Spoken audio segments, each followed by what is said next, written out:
coming to uni is hard, but it's especially hard if you've got these sort of emotions where you feel quite lost.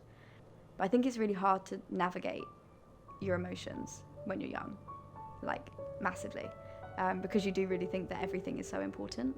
And I needed to kind of get sort of my energy out somewhere, and I felt like I wasn't really gelling with the university at all.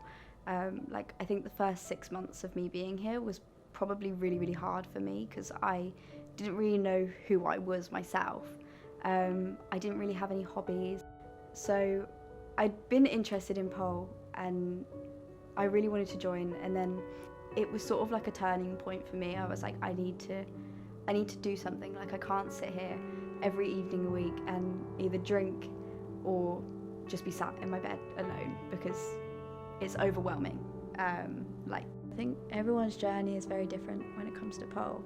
Whether you get into it because of, you know, like I did, like poor mental health and low self-esteem, or whether you do just get into it genuinely because you're interested in the sport and you want to try something new.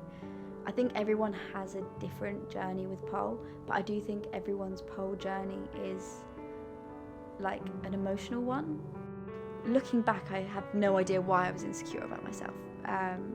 Like weight and things like that, they always fluctuate, but when you're, you know, young, you don't even realise that these things are so superficial, they don't matter.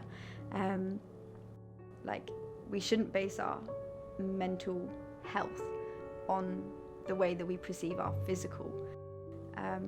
But unfortunately, I think that's the way that we're wired because of society. I was victim to what media told me, sort of thing. So I went to this taster session and I met these amazing women, like genuinely amazing women.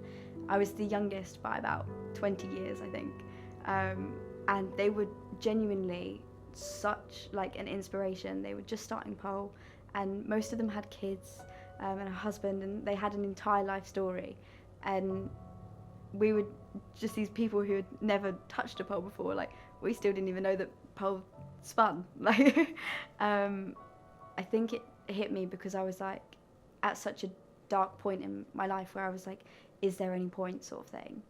And these women had all come from a different walk of life. They all had insecurities and didn't care, and they were so confident in themselves. Like I say, changed my viewpoint drastically. Like, I got more comfortable in sort of my body and my appearance, and I didn't really mind that I had scars. But I genuinely believe that they brought out like myself. So I think when it comes to pole, you're not only like testing your physical abilities, you're testing like your mental strength as well. So I do think of it more as a community, whether you sort of know people in that community or not. Everyone is so nice.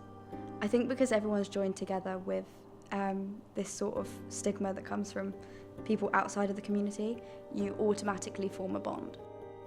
You know, everyone has a weakness and everyone has a strength. And whether that's a weakness because of a disability or whether it's a strength because of a disability, you know, everyone has something that they're really good at and something that they're not very good at.